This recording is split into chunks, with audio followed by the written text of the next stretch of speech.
जो हमने बड़ी बड़ी 2-3 बातें की थी, एक तो लोगों के हकूक़ के बारे में सबसे अहम बात आपने कही थी, और आपने कहा था कि जो मईशत है या इकॉनमी जो है, आपका काम उसमें उससे आप जोड़ के अपना बाकी काम करती हैं। तो उसके बारे में थोड़ा सा बताइए कि किस तरह से वो आपके काम को आगे ले जाता है। यदि मुझसे कहा जाए कि पॉलिटिक्स, इकोनॉमिक्स और सोशल प्रॉब्लम्स में से किसको प्राथमिकता में किसको प्रायोरिटी दें हम आजकल, तो मैं शायद ये कहूँगी कि हम अपने लड़ाइयों में, झगड़ों में, संघर्ष में, जो भी हम कहते हैं स्ट्रगल में, हम लोग शायद ये भूल जाते हैं कि हम जिस पोजीशन में खड़े हैं आज, और वहाँ से जिसके से तनाव में, जिसके परेशानी में हम लोग आगे बढ़ना चाहते हैं आज, उसका जो हमारा सिचुएशन जो है वो इकोनॉमिक्स की वजह से हम उस जगह हैं आज। आप यदि देखें, लड़ाई झगड़े के पीछे आर्म्स सेल है। आप हमारे नेताओं को देखें तो उनको फंड करने वाले मल्टीनेशनल कॉरपोरेशंस हैं। राइट। आप यदि देखें, बाजार ने हम सबको कमोडिटीज बना दिया है। तो हमारे का सबकी ब्रांडिंग होती है, हमारे लेबल लगे हैं। तो ये लेबल यदि आप सोप में लगाएंगे तो फिर इंसानों पे भी लगाते हैं। राइट। आप एक सोप के ब्रांड के लिए, या एक कुर्ता के ब्रांड के लिए, या एक कमीज़ के ब्रांड के लिए आप बहुत पैसे दे के खरीदने के लिए तैयार हैं। तो हिंदू है, मुसलमान है, ईसाई है, सिख है, वो भी ब्रांडिंग है। तो जब अपने दिमाग को ब्रांडिंग के रास्ते चला लेते हैं तो हर जगह ब्रांड करता है वो। बिल्कुल। तो वो जो खतरे हैं उनको हम बहुत कम देख रहे हैं। एक तरफ तो ये है, दूसरी तरफ हम जो पिट रहे हैं आज, या जो हमारे यूथ इस तरीके से आगे बढ़ के वायलेंस में उतर रहा है, उन सबको नौकरी दे दीजिए आज आप। कोई नहीं आएगा वायलेंस में। बिल्कुल। आज इसलिए वहाँ हैं क्योंकि उनके जितने भी ड्रीम्स हैं वो सारे ड्रीम्स बिल्कुल टुकरा गए हैं कहीं ना कहीं। फ्रस्ट्रेशन है, गुस्सा है, एंगर है, एंग्स्ट है, तो कहाँ निकालें? तो जो भी कोई आके एक बड़ा समूह, एक बड़ा ग्रुप आपको कहता है इसको पीटो तो तुम सब कुछ मिल जाएगा, तो उसको पीट देते, इसको मारो तो होता है। तो विक्टिमाइजेशन के कॉन्सेप्ट भी इसी से आता है कि आपको वो मौका मिल जाता है जो पावर को हासिल करना चाहते हैं, वो विक्टिमाइजेशन को बहुत सरलता और सिंप्लिसिटी में और बहुत इतने आसानी से लोगों को समझा देते हैं। तो खतरा है, इसलिए हम लोगों को शायद थोड़ा सा गहराई में इन सब चीज़ों के ऊपर भी सोचना पड़ेगा। देखिए, अभी जो हुआ न्यूजीलैंड में जो हुआ, क्राइस्ट चर्च की दो मस्जिदों में जाके उसने जो मारा उस आदमी ने, और उसकी जो सोच थी उसकी सोच कि मैं बेहतर हूँ, ये लोग गलत हैं। तो वही वाली बात हुई ना, ब्रांडिंग वाली, जैसे कि इंसानियत के दायरे से हट के आप स्पेसिफिकली हो जाएं कि वो दूसरा कोई और है, अलग है मुझसे, और उसकी वजह से मुझे मसाइल मेरे जो हैं वो किसी और की वजह से हैं। ये जो सोच है कि मैं अच्छा हूँ या अच्छी हूँ और दूसरे अलग हैं और अच्छे नहीं हैं, कुछ तो ये कुदरती बातें हैं। जैसे आप पेड़ पौधा भी देख लीजिएगा, अलग अलग होते हैं और एक दूसरे को मारते नहीं हैं, भले ही जैसे भी हों, वो अपने जगह टिके रहते हैं।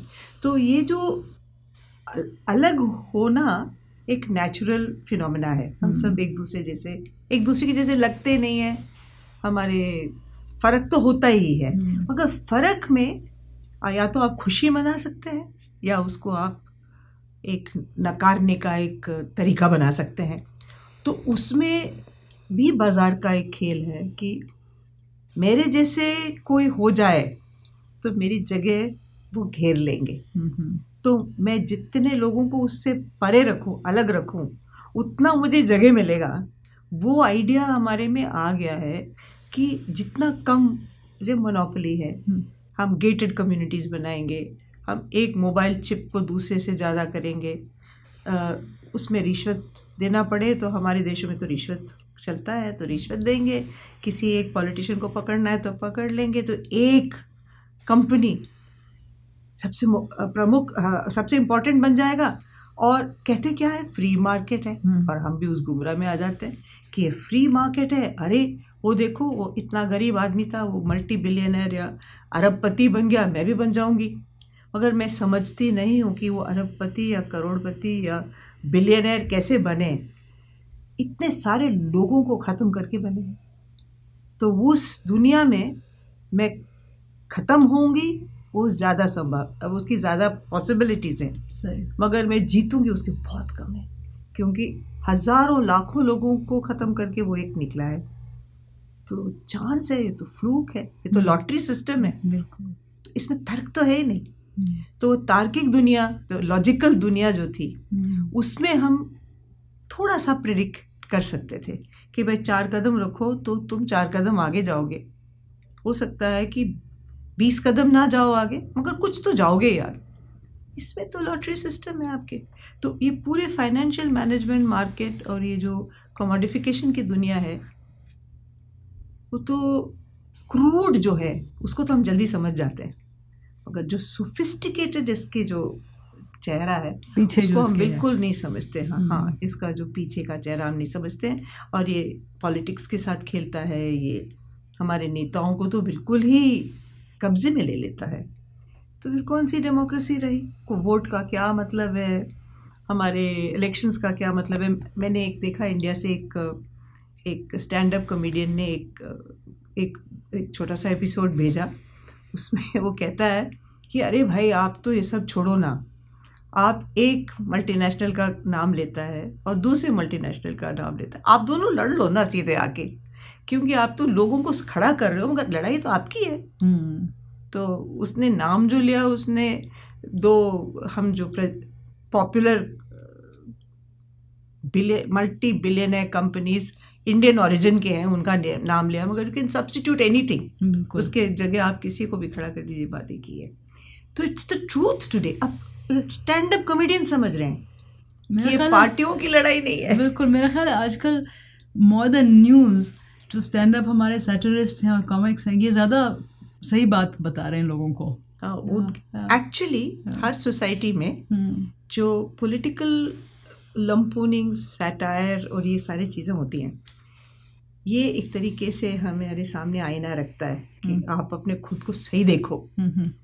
इसीलिए तो फ्रीडम ऑफ एक्सप्रेशन को ख़त्म करना चाहते, क्योंकि हमें बोलने को आज़ादी नहीं होगी, बोलने की आज़ादी नहीं होगी, हम लोगों के सामने सही बात नहीं रख पाएंगे। तो ये कॉमेडियन भी नहीं बोल सकता ना। कल इंडिया में 1-2 कॉमेडियंस को अंदर डाला है, एक सिंगर्स को अंदर डाल दिया जेल में, ये कहते हुए कि आप गा नहीं सकते, आप बोल नहीं सकते, क्योंकि खतरा इनसे ज़्यादा है। वो ऑपोजिशन पार्टी से इतना नहीं है जितना उस कॉमेडियन से है। अरुणा जी, आपने एक और बात कही थी, अभी हम बात जब कर रहे थे, कि ये जो आप राइट टू इन्फॉर्मेशन की जो आप काम करते हैं, इसको आप जोड़ते हैं विद जो पॉवर्टी के साथ, और जो उसके बारे में थोड़ा सा बात करें। राइट टू इन्फॉर्मेशन को किस तरह से आम ज़बान में किस तरह आप समझाएंगे किसी को? हमारे 2-3 नारे हैं, पूरी से पूरी बात समझ में आ जाती है। सबसे पहला नारा हमने जो लगाया था, हमें इन्फॉर्मेशन से हमें कोई बहुत बड़ी एकेडमिक या इंटेलेक्चुअल चीज़ हासिल नहीं करनी थी। तो सबसे पहले नारा था, हम जानेंगे, हम जिएंगे। जीने के लिए जानना बहुत ज़रूरी है। जानेंगे नहीं तो वो ये जो कॉन्सेप्ट है, वो जीना जानने के लिए तो उनके लिए ज़रूरत है जिनको जानने का हक नहीं मिलता है। तो जानने का हक किसको नहीं मिलता है? जो गरीब हैं, जो वंचित हैं, जो मतलब मार्जिनलाइज्ड हैं, जो दूर रखा जाता है लोगों के, वही लोग जानेंगे। और पावर तो है, इंफॉर्मेशन इज पावर, बोलते रहते हैं, and absolute power is absolute, वो कहते हैं पावर तो एब्सोल्यूट होता है। तो करप्शन, इंफॉर्मेशन, ये सारी चीज़ें जो इनसे पावर से निकले हुए चीज़ें हैं, तो फिर वो समझते हैं कि इंफॉर्मेशन को मुट्ठी में रखना चाहिए। दूसरे हम लोगों ने एक स्लोगन निकाला था कि ये पैसा जो है सरकार के पास, ये किसका है? तो उसमें ये था, हमारा पैसा है। जनता लोगों का पैसा है, लोगों का पैसा है तो उसका हिसाब भी देना चाहिए। तो हिसाब दीजिए, तो एक नारा निकला, हमारा पैसा हमारा हिसाब। फिर तीसरा नारा निकला कि ये पैसे हमारे आपके, नहीं किसी के बाप के। हाँ। क्योंकि हमारे यहाँ तो जो जीत जाता है वो जोता है उसके बाप की बपौती है। किसकी बाप की बपौती है? ये तो सबके पैसे हैं। तो इसलिए ये पैसे हमारे आपका, नहीं किसी के बाप का। फिर निकला नारा, ये राजनीति हमारे आपकी, नहीं किसी के बाप की। क्योंकि डेमोक्रेसी में पॉलिटिक्स तो एक एम्पावरिंग मैकेनिज्म है। फिर ये निकला, ये देश हमारे आपका, नहीं किसी के बाप का। क्योंकि देश के नाम से आप नेशनलिज्म के नाम से हमें कैद कर देते हो, हमें एंटी नेशनल कह देते हो, हमें सेडिशन लॉ के तहत ले जाते हो। अरे भाई, तुम तो पूरे देश को लूट के पैसे बाहर भेज देते हो, वो एंटी नेशनल नहीं है। हम कहीं खड़े होके कहते हैं कि आपने ये सही नहीं किया या आपने ये गलत किया, फिर हम एंटी नेशनल हो जाते। बिल्कुल। इसलिए वो नारा भी बहुत, इन नारों से हम लोगों ने लोगों को समझाने की कोशिश की, मगर क्योंकि वो नारे उन्हीं लोगों के बीच में से निकला था। सही। ये सही। नारे तो कोई मिडिल क्लास वाले निकाल ही नहीं सकते। सही बात। लोगों से निकल के आए थे ये नारे। तो इस किस्म से जब हम जोड़ते हैं इन्फॉर्मेशन के, राइट टू इन्फॉर्मेशन दो चीज़ों के लिए बहुत ज़रूरी है। एक तो जिनके ज़बान नहीं था उनको ज़बान दिया, जिनको हक नहीं था प्रश्न सवाल खड़ा करने के, उनको हक दिया। क्योंकि सवाल खड़ा करना एक अधिकार, एक राइट को मांगना, एक लॉ की डिमांड करना, एक इक्वालिटी को डिमांड करना, कॉन्स्टिट्यूशनल गारंटीज़ को डिमांड करने के लिए ये बहुत इम्पोर्टेंट हक था कि हम सवाल कर सके। तो वो सवाल करने का, अभी पहले सवाल पूछते थे तो जेल में डाल देते थे कि ये तो नक्सलाइट है, ये तो माओइस्ट है, ये तो टेररिस्ट है, ये तो फलाना है, ढिमकाना है। अब नहीं कह सकते, कम से कम हमारे पास सबूत है कि भाई हमने ये पूछा, उसका लिखित नकल है, आप देख लीजिए। तो कम से कम कानून में कभी पहुंचने के लिए हमें जगह मिल जाता तो कह सकते हैं। तो ये सारी चीज़ों से, डेमोक्रेसी से एक तरफ, और पॉवर्टी और मार्जिनलाइजेशन और डिस्क्रिमिनेशन के साथ दूसरी तरफ जोड़ने में बहुत मदद किया है। सही। आई थिंक ये सारी बातें ऐसी हैं जो कि दोनों हमारे पूरे ख़ित्ते में, इंडिया, पाकिस्तान, बांग्लादेश, हमारे पूरे एरियाज़ में ये बहुत रेलेवेंट है। तो और थैंक यू अरुणा जी, हमें बहुत अच्छा लगा आपसे बात करके, एंड आई होप कि दोबारा हम बात कर सकेंगे। एंड कोई आपको और बात कहनी हो? मुझे यही लगता है कि हम साउथ एशिया के जो लोग हैं, हम एक दूसरे को प्यार मोहब्बत से देखें और ये भी समझ जाएं कि कहीं एक जगह, किसी एक मुल्क में कोई भी दिक्कत होती है तो हम सब पिटते।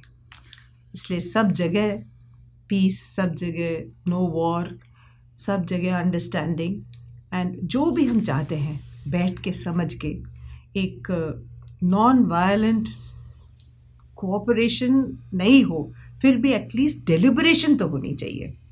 नहीं तो हमारे आवाज़ तो सभी की आवाज़ दबेंगे।